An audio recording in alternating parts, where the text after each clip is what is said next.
Si former Bayan Muna Representative and Attorney Nery Colmenares. Good morning, Sir Nery.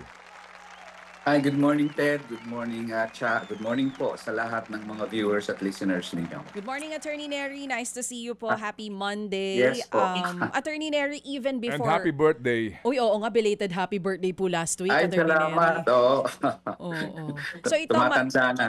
magandang regalo po para sa inyong birthday. Actually, hindi lang para sa inyo. Ito po ay panalo ng taong bayan din. Noon pa man kumukontra na po kayo sa naging desisyon ng Kongreso, maging ng Department of Finance, na ilipat nga po itong bilyong-bilyong pondo ng PhilHealth pabalik sa National Treasury. At ngayon po, naglabas ng unanimous ruling ang Korte Suprema na sinasabi na dapat ibalik yung 60 billion at ideklarang void yung special provision na inilabas noon ng Kongreso maging ng DOF. Una po muna, attorney, ano po ang inyong pakiramdam? Ano ang inyong immediate reaction? Napanig po sa inyo ang Korte Suprema? Di malaking kasiyahan talaga, DJ Chacha, no? Kasi in fact, sabi ko sa mga kaibigan ko, sana ito na lang yung birthday gift namin, may panalo namin ng PhilHealth. At naipanalo nga naman, matagal-tagal na rin namin, actually yung issue ng unprogrammed funds at budget at BICAM at presidential certification, may apat na ata akong petition sa Korte Suprema against those actions kasi tingin ko, itong budget process natin napaka-untransparent at kung tingin natin ang corruption ay systemic, ang solusyon systemic, isa ito sa mga babaguhin natin.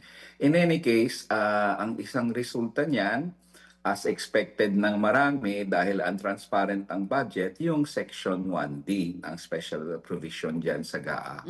At natuwa kami na the Supreme Court invalidated the Section 1D as unconstitutional for grave abuse of discretion. At syempre, we would have wanted more. Syempre, gano'n naman talaga eh. Meron kami sanang gustong ilaban ng mga issue doon, hindi na-grant ng korte, but still we take the win.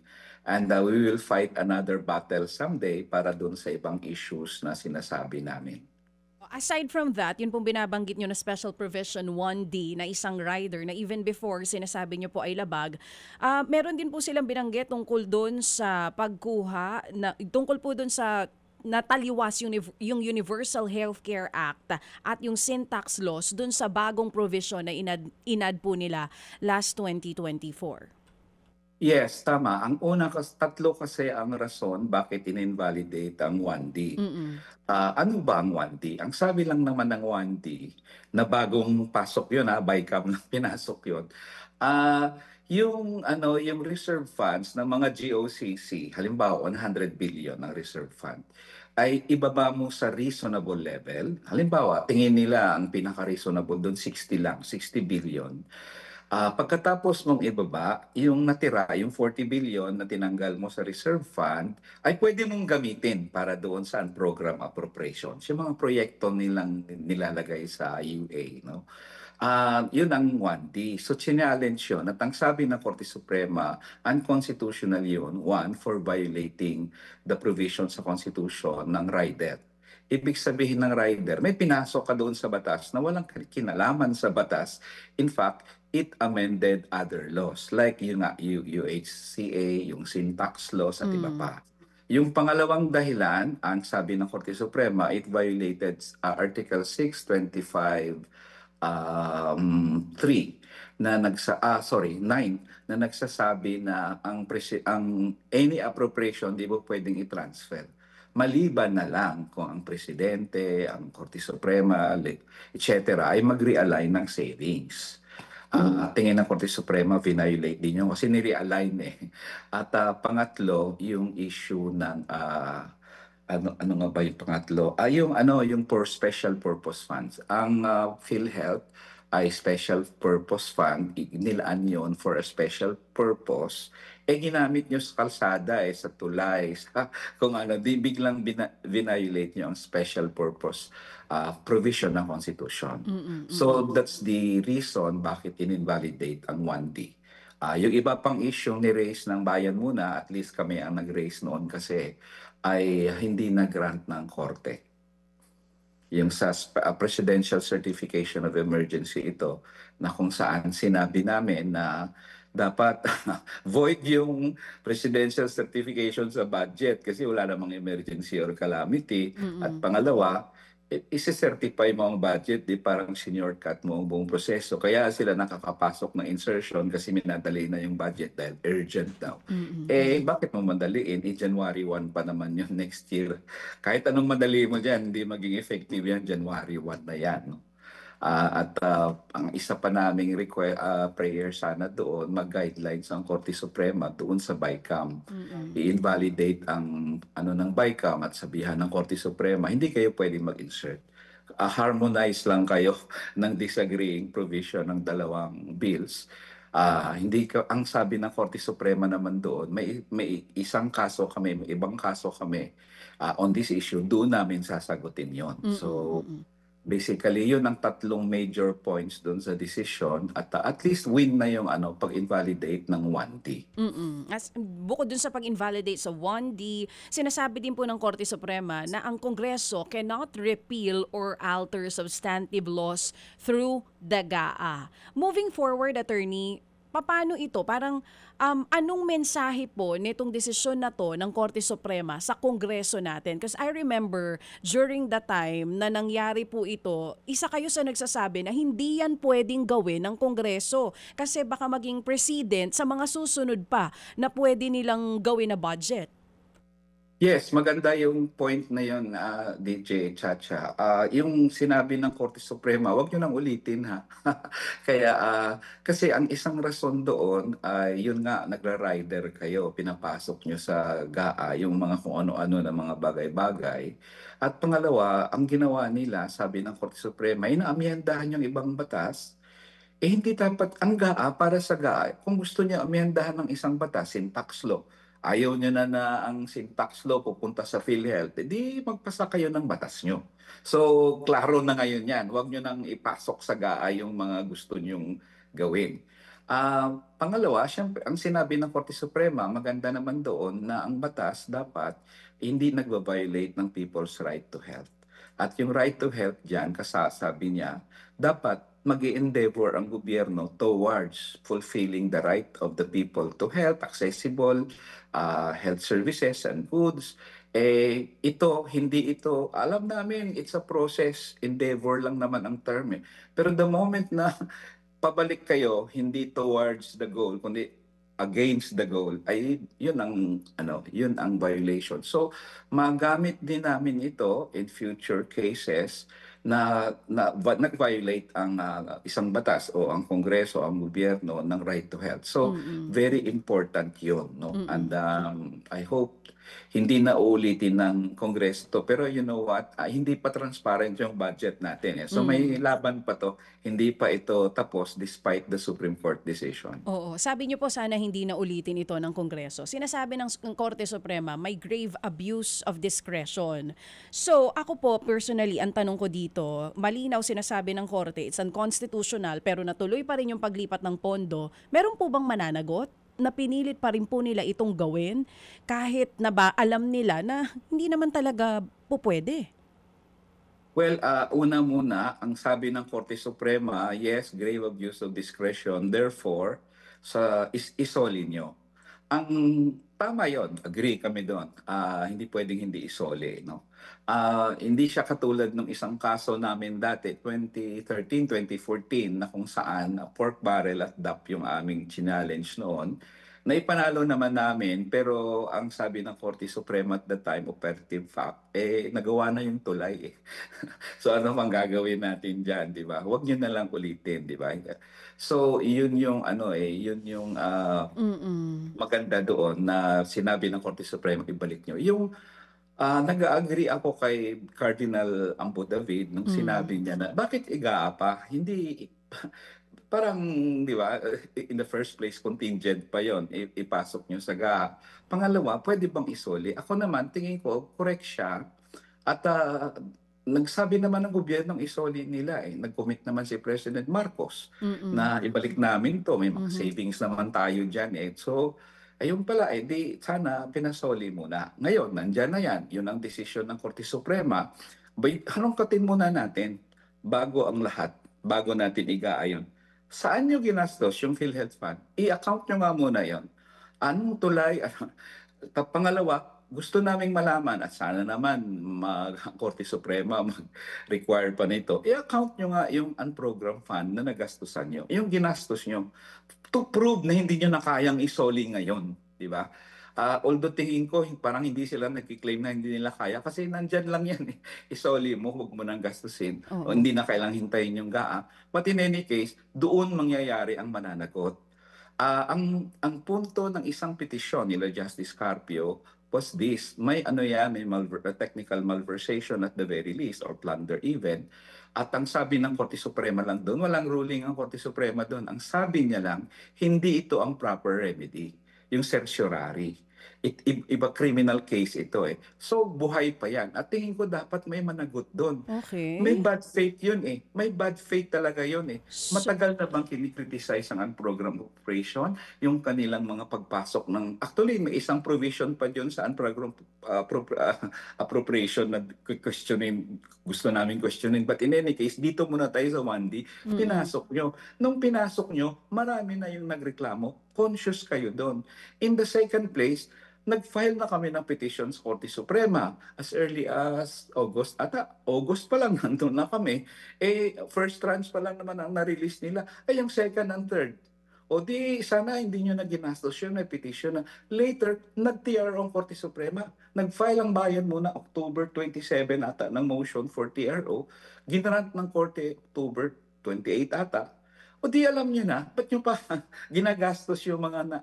So may bad faith yun para sa amin at the very least. Secondly, of course, irregularities doon sa pag-gastos noon, dapat rin may managot noon. At the very least, tingin ko, pwedeng ilaban talaga yung technical malversation kasi ginalaw nyo ang isang pondo na nakalaan para sa isang item, ginawa nyong mag-fund ng other items kasi ang kwento talaga doon, kung i-summarize ko lang sa dami nilang pork barrel, pinalobo nila ng pinalobo ang program appropriation. Sa dami nilang pinangakuan ng project, pinalobo ng pinalobo. Ngayon, nang lumobo na yan from 281 billion sa NEP, sa National Expenditures Program, naging 741 billion. So, mga 400 plus billion ang pinasok, in-insert nila doon. Ngayon nang lumobo na, sabi nila, teka muna, saan tayo kukuha ng pondo? Nakita nilang GOCC. Oy, no, kuna natin yung reserve fund. Paano yun? Reserve ngayon. Ibaba nyo muna, kunyari, sa reasonable level. Baba nyo. Pag binaba nyo, edi yung sobra nun, kunin na natin. Ganon actually para sa akin, kung i-script mo sa sine, ganon yung ginawa ganun yung nila. nangyari. Oo. So sa akin, dapat may managot doon. Oo. Isoli ang pera, pero lahat ng sangkot dapat managot. Amen. Oo, yan din ang gusto ng taong bayan. Kasi kung nagsoli lang sila ng pera, baka di magtanda ang mga yan. Ulitin pa nila. Kasi papasauli lang pala eh. Oo. Attorney Nery, tama po ba yung pagkakaintindi ko po dun sa explanation ninyo? Yun pong criminal liability, hindi pinagdesisyonan ng Korte Suprema, sabi niyo po, buhay pa yan. So, saang forum ito dapat ituloy? Yung sinasabi niyo po na tingin ko technical malversation yan or plunder. Pwede po ba ito sa ombudsman? Ganun po? Yes, pwede yan at pwede. Sa Korte na kasi yan on a criminal proceedings. Ang Korte Suprema kasi certiorari yung final naming lahat eh. So yung sinabi doon sa petisyon nila Justice Carpio ng isang bayan ay hindi ito ang proper remedy. So pwede pa ba nila or namin or sino man sa atin ay mag-file sa mga korte? Pwede pa. Oo. Pwede pa. Wala namang sinabi ang korte na hindi yan technical malversation.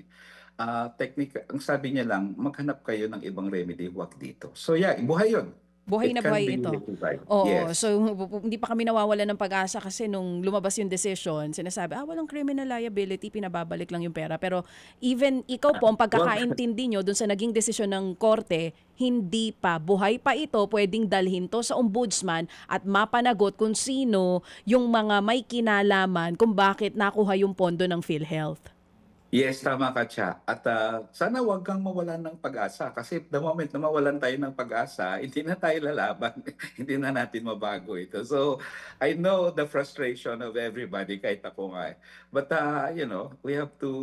we win sometimes, we lose sometimes, pero tuloy lang ang laban hanggat hindi Oo. mabago ang sistema. Well, this is a win for all ito, nabuhayan ako ng loob dito sa desisyong ito ng Korte Suprema. Yes. Kahit pa sabihin na natin na medyo ang tagal, late na nga po.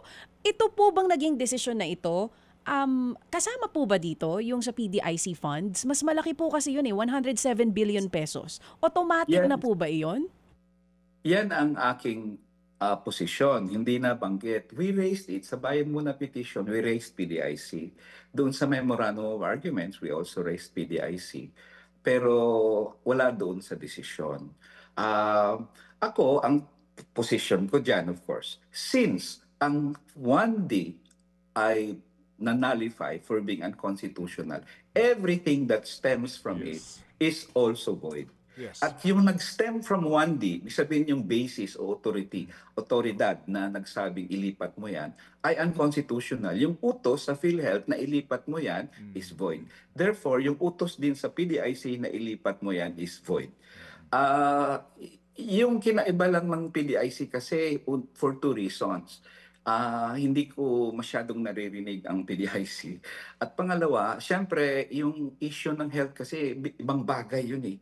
Ito, mga depositor sa bangko, no? Yung nagde-deposit tayo, insurance yun eh.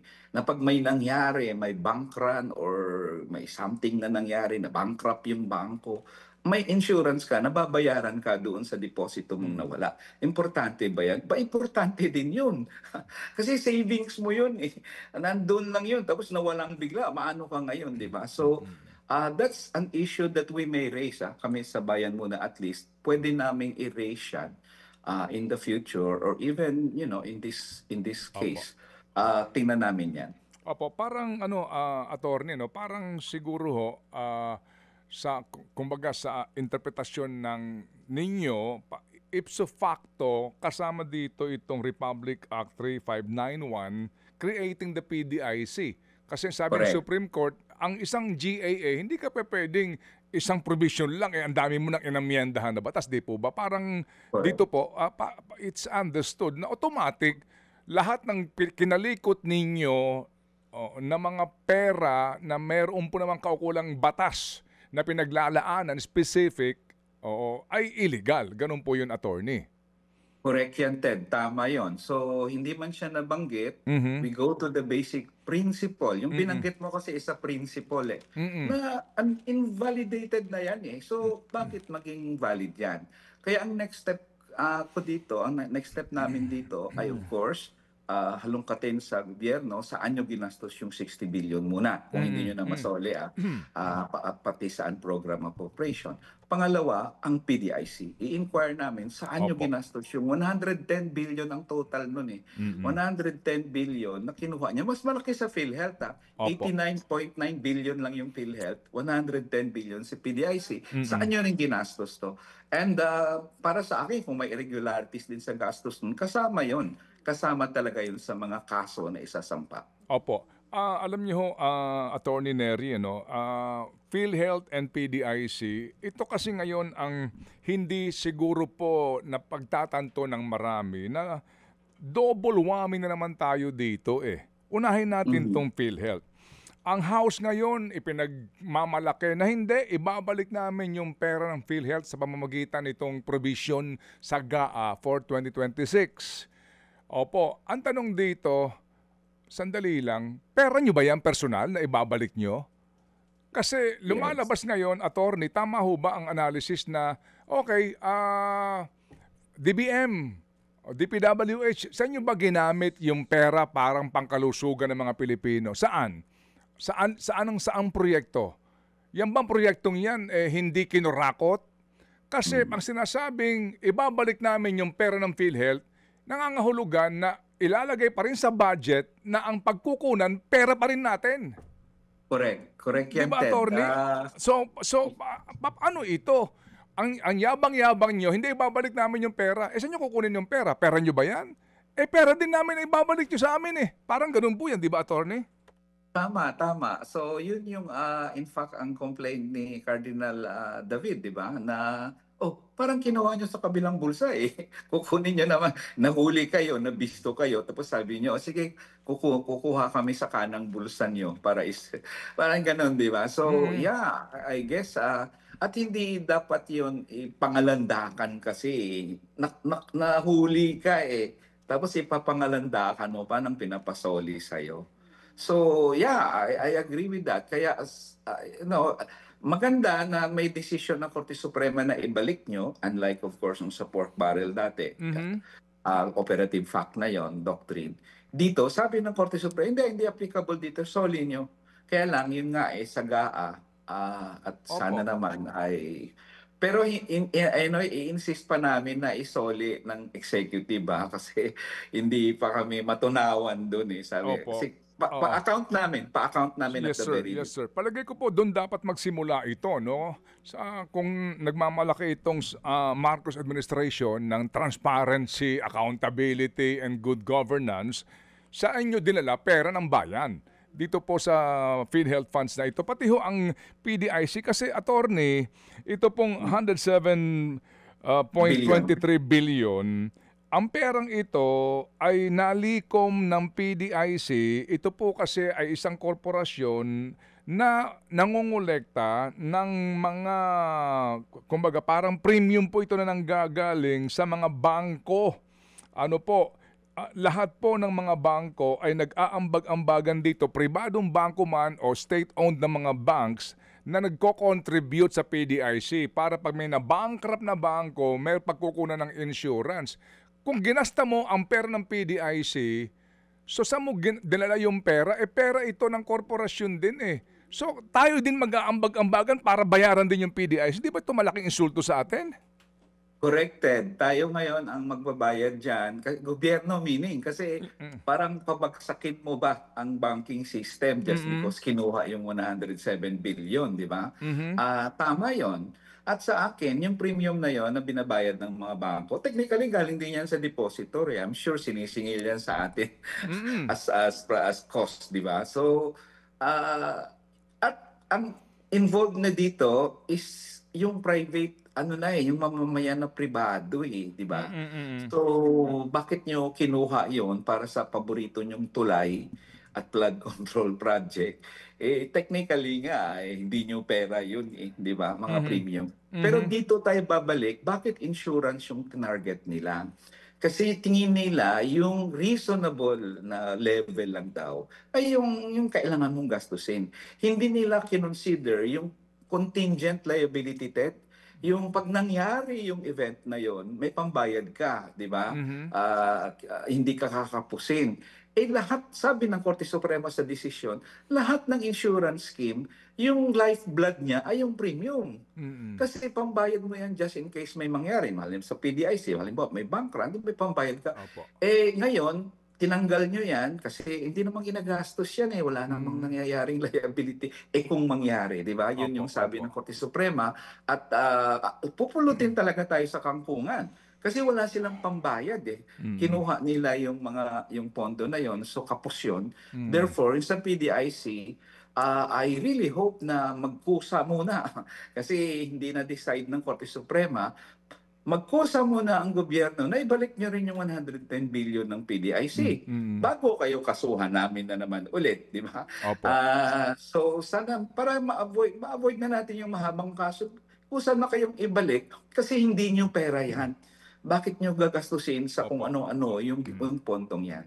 Opo. So ngayon, kasi ang pinakamainam po dito, attorney, umamin. Sino ba ang genius na sabi nga ng iba'y evil genius na talagang nagkaroon ng nagpanukala ng ideyang ito na inaprubahan naman ng lahat Opo, hindi ho naman lahat bumoto pabor sa budget. Di po ba may mga kumontra diyan sa actual votation po doon po Yes. sa ratifikasyon. Pero dito po sa aming hawak ngayon, na listahan ng pumirma sa BICAM report ng GAAT 2024, isa-isahin natin to.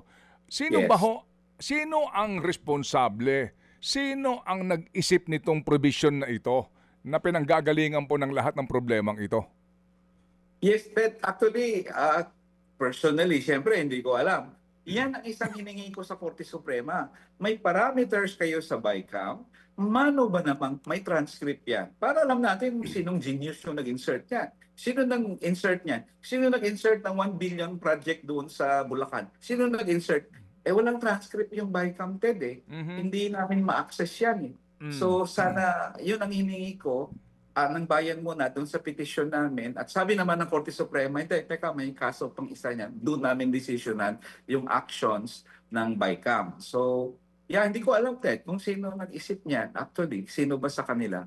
Pero merong mga tumatanggi ngayon, ano, nagtuturuan sila eh. Ang isa ho, anyway, sa mamaya po sa iba pang diskusyon namin dito ay tatalakayin natin yan. Kasi ngayon, naguhugas sila ng kamay. Para bagang ito po ay nagkusa na lamang lumabas sa budget at walang responsable kasi ngayon puro sila hugas ng kamay. Sa ngayon, pwede bang pwede bang maobliga natin ang gobyerno na sabihin talaga kung sino responsable dito? Yes, Ted. Tingin ko pwede silang sabihan dyan. Of course, they will hide behind the Duterte Freedom of Information Executive Order. Pero pwedeng i-demand ng taong bayan. Alam mo, Ted, sa 3 termino ko dyan sa Kongreso, may natutunan akong leksyon dyan eh. Paminsan-minsan, ang Kongreso napipilitang gawin ang hindi niya gusto depende sa laban ng tao sa labas ng Kongreso. So, kung maganda lang yung ating panawagan dyan at laban, pwede nilang iluwayan kung sino man yan. But in the end, Ted, whoever supported it, the entire BICAM for me is responsible. In-approve nyo eh, pinasok nyo eh. Di ba? So, yun yung problem natin. Yan nga nakalagay doon sa isang dissenting opinion sa desisyon na yan ang hirap sa presidential certification.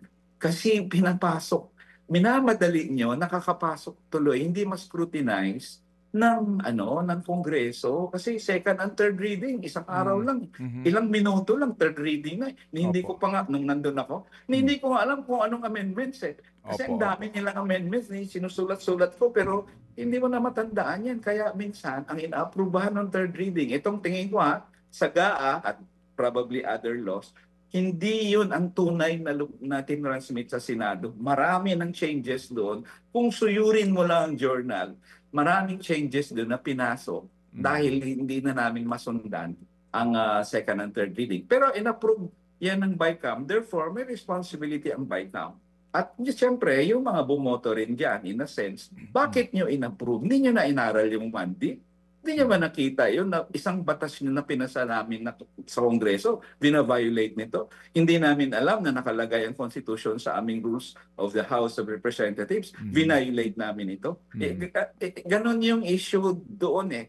So for me, kung may genius man na nag-isip yan, dapat mapuna talaga yan. Pero in the end, it was the entire BICAM Conference Committee who decided on the insertion and any other insertion, therefore, isa sila sa responsable dyan.